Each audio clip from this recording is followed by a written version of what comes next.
pastor, aunque yo le digo pastor. El hermano Jordi no tiene una iglesia, él no pastorea ninguna iglesia, es un predicador itinerante, él está por toda la república predicando, es un maestro, ya puedes grabar, ¿ya? Ok, él hizo el favor de acompañarnos. Entonces, creo que este sábado tenemos un evento, tenemos una invitación a predicar a Revolución Juvenil, así que Brian, ¿dónde está Brian? Brian, ok, ponte de acuerdo con Pau, hay que llevarnos a todos los chavos al evento de Revolución Juvenil, es gratuito, es el próximo sábado, creo a las 10 de la mañana. Es una guerra de bandas, va a haber varias bandas tocando, entre esas bandas va a estar Taller de Dios de Bamatla, van a ir a tocar los de Taller allá el próximo sábado, así que mamás, inviten a sus chicos a la situación de estar en el evento con el hermano Luis Rugerio, por favor. Pau, Brian, pónganse de acuerdo, ¿sí? Llévense a los chavos. Ok, estamos en la primera carta a los Corintios 6, del 9 al 20, y estamos en uno de los versículos difíciles que la Biblia está tratando, el apóstol Pablo. Así que acompáñenme, por favor, y vamos a comenzar de esta manera. Primera carta a los Corintios 6, del 9 al 20, y dice así.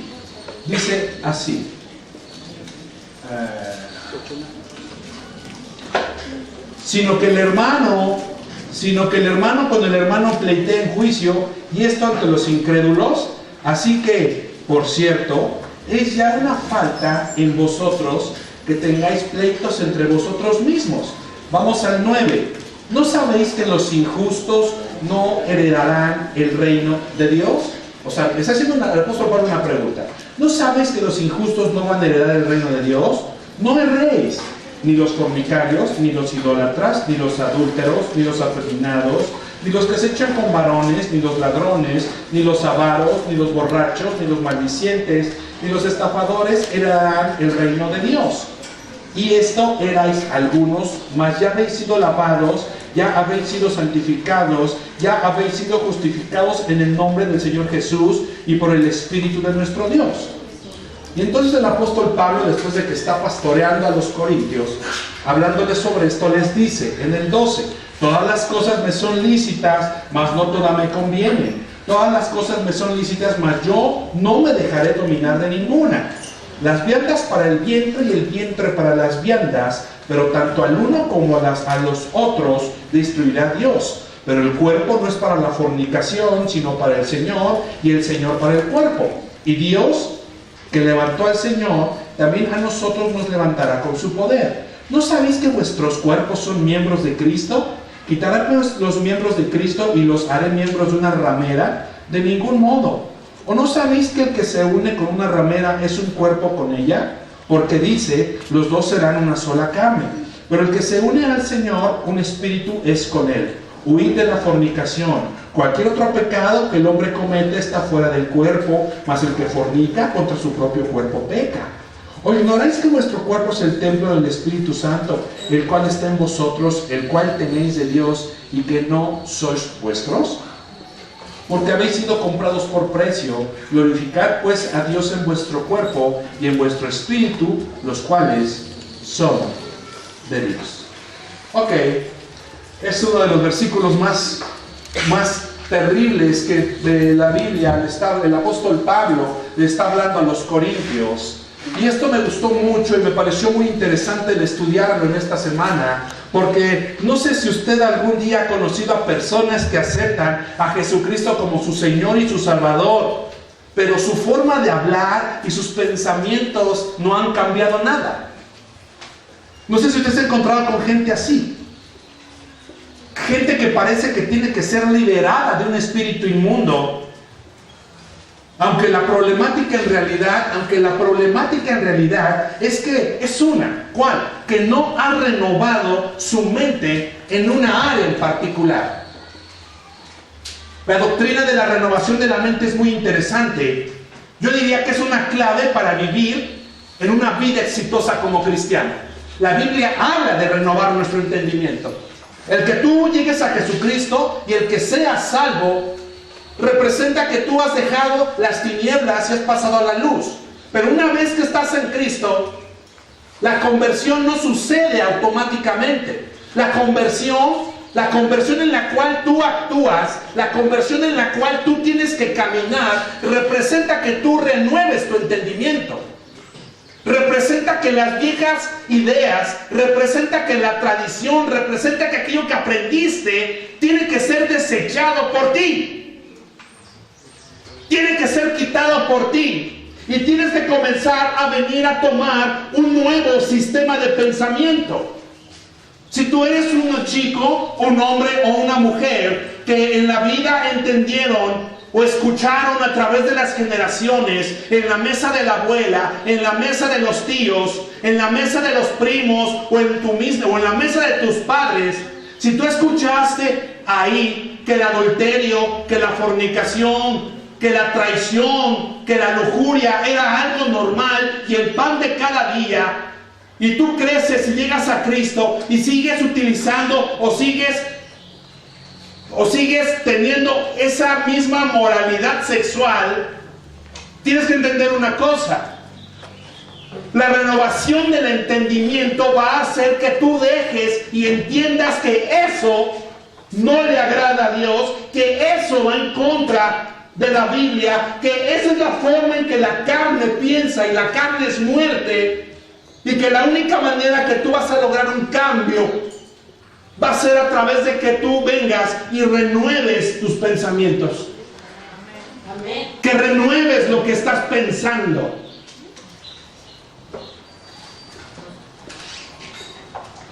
Que creas lo que la Biblia dice. Que la fornicación es pecado. Que el adulterio es idolatría y pecado. Y si tú estás en disposición de renovar tu entendimiento, entonces comenzarás a dar los frutos, comenzarás a ver un cambio, comenzarás a saber y entender qué es lo que Cristo quiere. Porque una persona que nace de nuevo tiene que entender que debe llevar una nueva vida y tiene que desechar los hábitos que van en contra de la palabra. Así que cuando una persona no cambia y es cristiano, la mayor problemática está en lo que está pensando. La mayor problemática es en lo viejo que aprendió, lo cual no se quiere deshacer de él.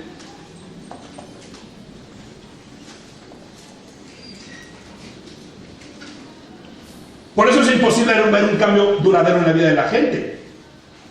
Porque nuestra vida no está alineada a la palabra de Dios. Porque cuando tú alineas tu vida a la palabra de Dios, todos los dogmas y los estilos de vida y el aprendizaje que aprendiste en el pasado, todo eso queda atrás. Claro.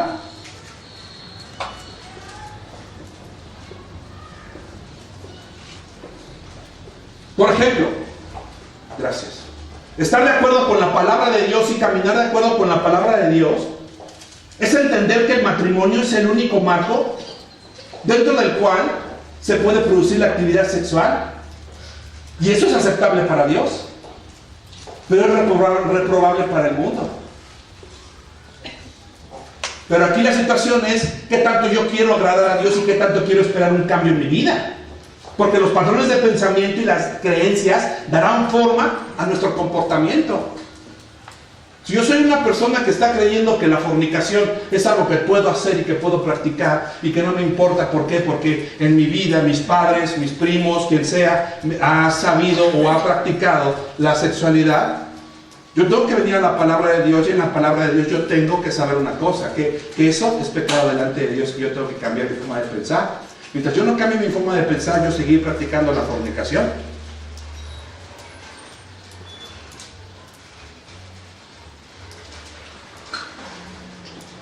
Y lo mismo lo podemos llevar en el ámbito del vicio. Lo mismo podemos llevar en el ámbito moral, en el ámbito del robo. Lo mismo podemos ver en el ámbito de la boca, en el ámbito del chisme. En cada área de nuestra vida. Por eso estoy hablando de cada área de nuestra vida. Romper con esos hábitos o conductas para tomar una decisión de calidad y renovar bien nuestra mente a través de la meditación y el estudio de la palabra. Por eso es tan importante la profundidad en la palabra, el estudio de la palabra. Porque al estudiar la palabra permitiré que la palabra esté transformando mi vida. Mi comportamiento será transformado en el momento que estoy escuchando la palabra y meditando la palabra. Así que cuando encontremos nuestras decisiones alineadas con la palabra de Dios, sabremos que la renovación de nuestra mente estará produciendo frutos. Por eso hay personas que ven el cambio como algo que no pueden lograr. Es que no puedo dejarlo. Es que tú no estás renovando tu entendimiento. Es que no puedo soltarlo. Es que tú sigues pensando como piensa el mundo y como piensa el diablo.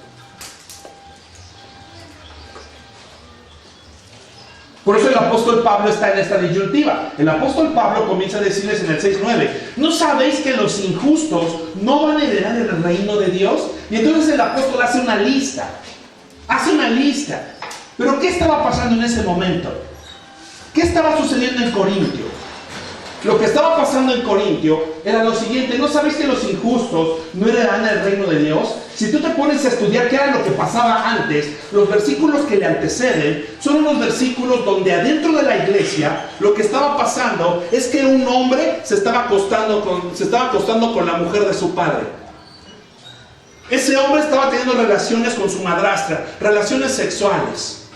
La tenía como concubina, la tenía en su casa. Y la iglesia estaba cerrando la boca. La iglesia sabía lo que estaba pasando. La iglesia de Corinto, que tenía todos los dones, había ciencia, sabiduría, profecía, había milagros, sanidades, había terriblemente ese tipo de cosas.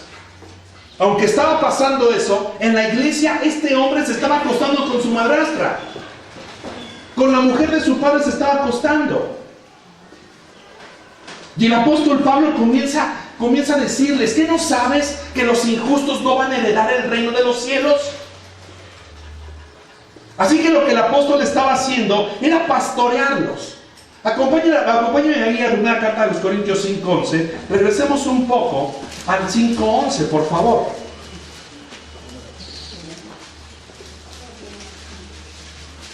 ¿Está conmigo? Gracias. En el 5:11.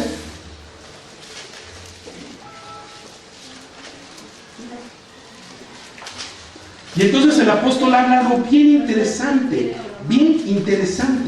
Y dice en el 5:11: más bien os escribí que no que os juntéis con ninguno que llamándose hermano fuere fornicario.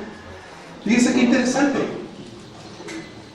El apóstol dice: no te juntes con ese disque hermano que es fornicario. Y no solamente dice fornicario, sino síganme en la lectura, estamos en el 11.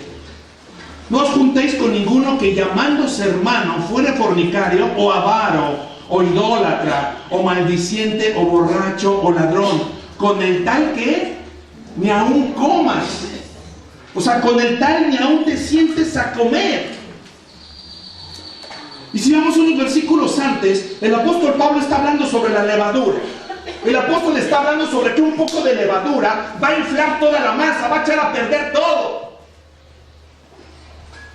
Ahora, no confundamos lo que el apóstol Pablo estaba diciendo.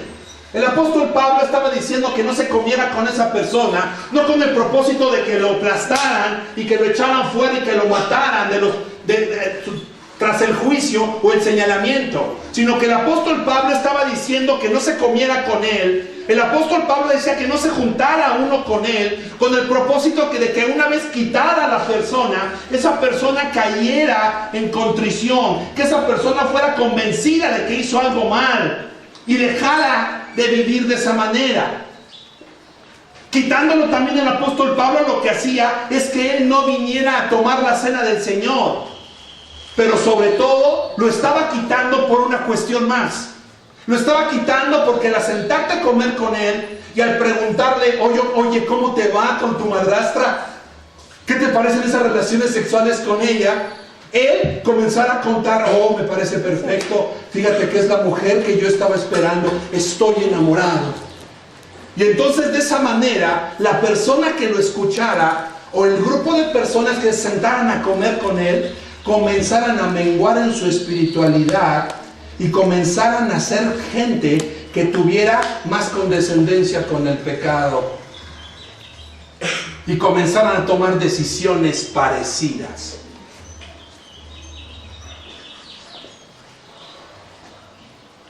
Porque eso es lo que pasa. Hablando un poco sobre la levadura, la tradición judía habla que cuando se celebraban los panes sin levadura, las madres judías, el padre judío y los hijos, lo que hacían es que tomaban una escoba y barrían por toda la casa, movían todos los muebles que tenían y barrían, con tal de que no hubiera un poco de levadura, porque la levadura es tipo del pecado, y un poco de pecado echa a perder alrededor. Entonces lo que realmente el apóstol Pablo estaba diciendo es que al dejar a una persona con ese tipo de vida dentro de la iglesia, lo que iba a producir es que al rato surgieran más personas en una situación de adulterio o en una situación de prostitución o en una situación de fornicación, y que al rato iba a ser normal lo que pasaba dentro de la iglesia. La iglesia iba a comenzar a comportarse de esa manera. Iba a comenzar a comportarse de esa manera y lo iban a ver como algo normal. Por eso es un desafío para la iglesia.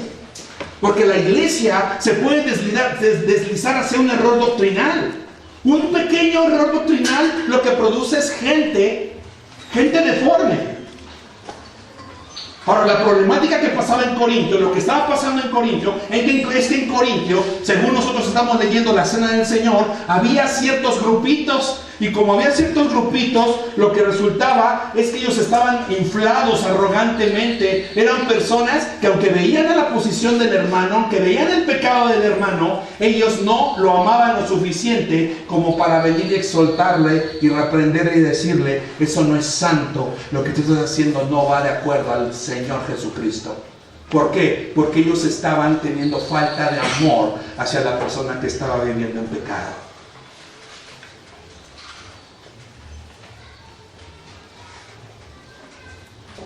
Así que la iglesia tiene que comportarnos de otra manera. La iglesia tenía los dones, la iglesia tenía todo, pero lo que la iglesia no tenía era amor. Como para decirle al hermano: estás haciendo mal, arrepiéntete, esa no es la situación correcta, no es la manera en la que tú debes vivir. Y los hermanos se habían quedado tan tranquilos, sin decir nada a la persona involucrada viviendo con su madrastra. No se habían interesado lo suficiente como para intervenir y corregir a esa persona. Así que Pablo se levanta y comienza a condenarlos y comienza a decirles por su falta de amor, por su indiferencia hacia la persona que estaba viviendo en pecado.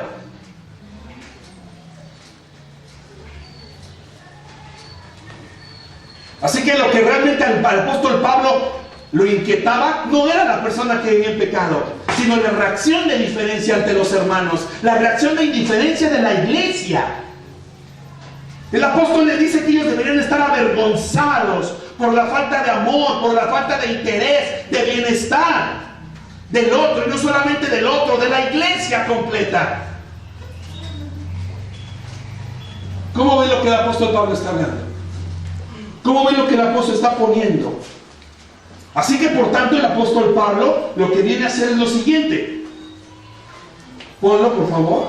Así que el apóstol comienza a decirles esto: los injustos no van a heredar. Los injustos. Y les pone una lista. Aquellos que se dicen hermanos, pero no lo son. ¿Por qué será la problemática? ¿Cuál? Seguimos siendo hermanos. ¿Aunque qué? Aunque tenga otra mujer. ¡Ah, caray! Seguimos siendo hermanos. ¿Aunque qué? Aunque estés fornicando. Seguimos siendo hermanos, aunque qué, aunque seas un idólatra. ¿No? Eso no puede ser. Eso no puede ser. El apóstol Pablo está muy exacto señalando: ellos son injustos, ellos son injustos, o sea, no son justos. Ellos no se han arrepentido genuinamente. Ellos no van a heredar el reino de Dios, no erréis. Les está diciendo: no se equivoquen, no se equivoquen, no se engañen. No puede haber engaño. Una persona que practica eso es una persona que no ha nacido de nuevo. Es una persona que no ha tenido el don de la salvación en su vida. Es una persona que no conoce verdaderamente a Jesucristo. No ha dejado su vieja naturaleza. Y el apóstol viene y les dice, no se equivoquen, por si están pensando que el que esté sentado entre ustedes y se diga hermano, pero tiene la mujer de su padre, no erréis. No se equivoquen. El tal, no va a heredar el reino de los cielos.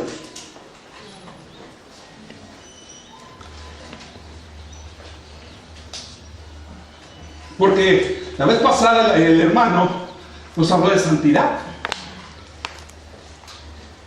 Y una cosa es que yo esté luchando, y una cosa es que yo esté renovando mi entendimiento, y una cosa es que yo esté peleando contra mi naturaleza que es diabólica, que yo esté mordiéndome la lengua, que yo esté pidiendo perdón a la persona a la que le estoy afectando. Una cosa es que yo esté siendo contristado por el Espíritu, pero otra cosa es que yo esté saciándome en el robo y en la avaricia y en la fornicación, y yo crea que Dios está conmigo. No erréis. Los injustos no van a heredar el reino de los cielos. Eso es lo que la Biblia habla. Y eso es muy interesante. Te voy a decir por qué es tan interesante. Mira lo que te voy a decir. Hoy en día tú puedes conocer a cualquier persona y esas personas te pueden decir, yo conozco de Dios. ¿Tú conoces de Dios? Sí, claro, yo conozco de Dios. Ah, caray. Tu pregunta sería, ¿a qué Dios conoces tú? Porque hoy en día las personas dicen que conocen a Dios. Y como nosotros no tenemos un cimiento sano, profundo, bíblico, creemos que las otras personas con las que convivimos, al decir que conocen a Dios, verdaderamente le conocen.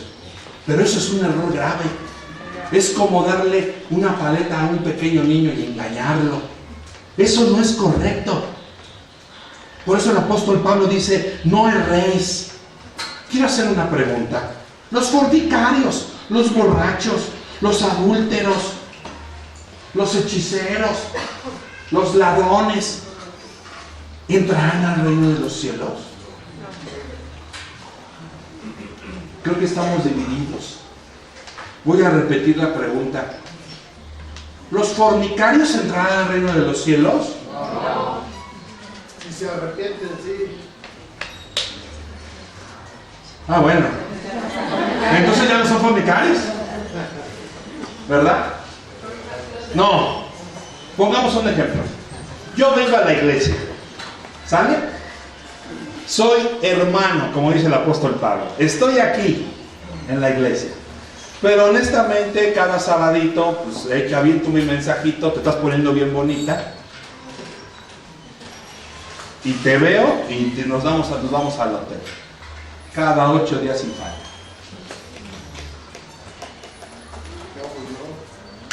Es que una cosa es conocer a Dios y otra conocer a Dios. Ah, gracias. Esto es muy interesante, te voy a decir por qué. Porque hay personas que creen allá afuera y aún aquí adentro que apelando a la misericordia de Dios y olvidando su justicia, porque eso es lo que pasa, la gente olvida su justicia, pretenden una salvación universal, que de alguna manera Dios al final nos va a perdonar a todos. Así hay gente allá afuera que dice, yo conozco de Dios pero soy infiel, yo conozco de Dios pero soy borracho y adúltero.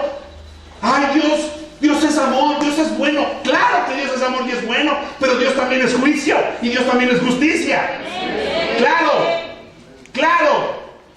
Y hay personas que creen que porque Dios es misericordia, en el último momento, aunque tengan la vida hecha pedazos, vivan en la carne, viviendo como si no conocieran de Dios, serán salvados. Y eso no es cierto. Porque si fuera cierto, hermanos, entonces comamos y bebamos que mañana moriremos. ¿Cuál es el problema? Y no solamente comamos y bebamos, sino que robemos, corrompámonos, maldigamos, adulteremos también. Total, a final de cuentas Él nos perdona. Pero lo que el apóstol Pablo está diciendo es, y está hablando sobre la santidad de la que tiene que vivir la gente. Aquel que le conoce, aquel que dice que le conoce. El apóstol les está exhortando a una vida de pureza. Y esto es interesante, que habrá algunos que, llamándose hermanos dentro de la iglesia, no presten atención a la vida cristiana. La iglesia en Corinto aparentemente no había ningún problema con el hermano que vivía con las características. ¿Cuáles características? Las características de un no convertido. Y ellos decían, bueno, pues es hermano. No, no es hermano. ¿Es oveja? No, no es oveja, es chivo. Qué interesante. Con tal persona no comáis. Vamos a acompañar la primera carta de los Corintios ahí en el 6:12. Baje conmigo al 6:12. Vaya conmigo al 6:12. Y entonces el apóstol Pablo comienza a hablar de una manera impresionante. Impresionante. Y entonces el apóstol comienza a hablar de madurez cristiana. Comienza a hablar de identidad en Cristo. Comienza a hablar de libertad en el Evangelio. De libertad. Y comienza a decir, todas las cosas me son lícitas, mas no todas me convienen. Todas las cosas me son lícitas,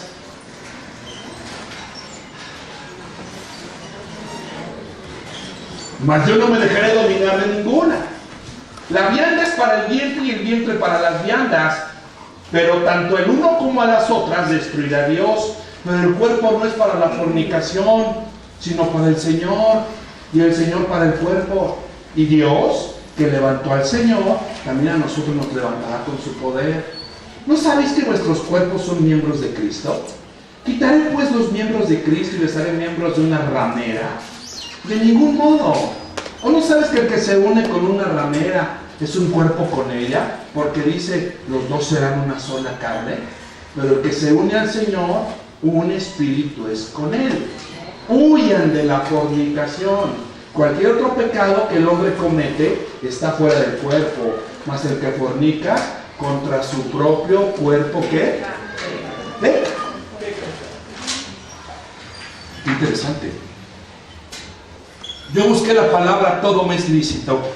Y cuando yo busqué la palabra todo me es lícito, encontré algo muy interesante. Dice esto: una acción que es posible porque hay ocasión para ella.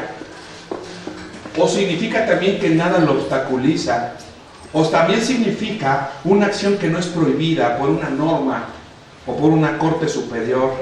También significa una acción para la cual no hay ningún obstáculo psicológico ni ético. ¿Qué estoy diciendo? Todo me es lícito. Qué interesante.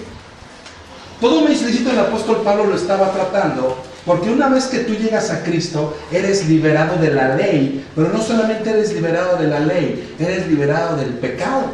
Por tanto, tú eres una persona que es libre. Pero la libertad conlleva responsabilidad.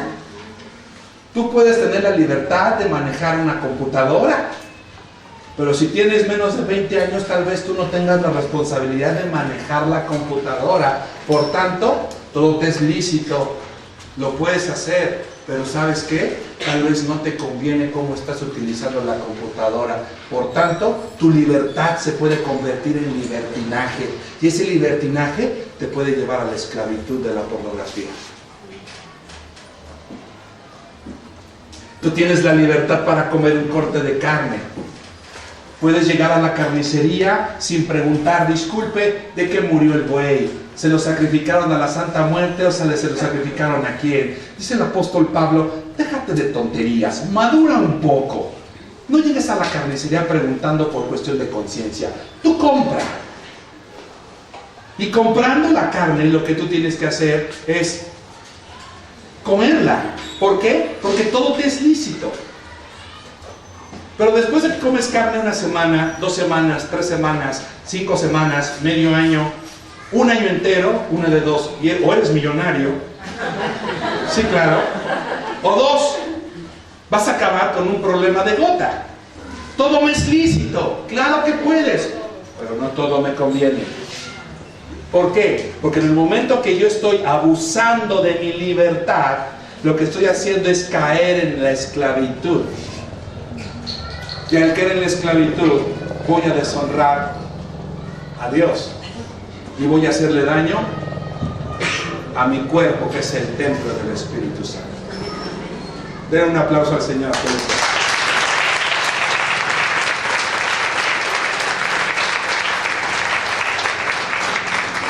Pastor, saque las caguamas. Ay. Todo te es lícito.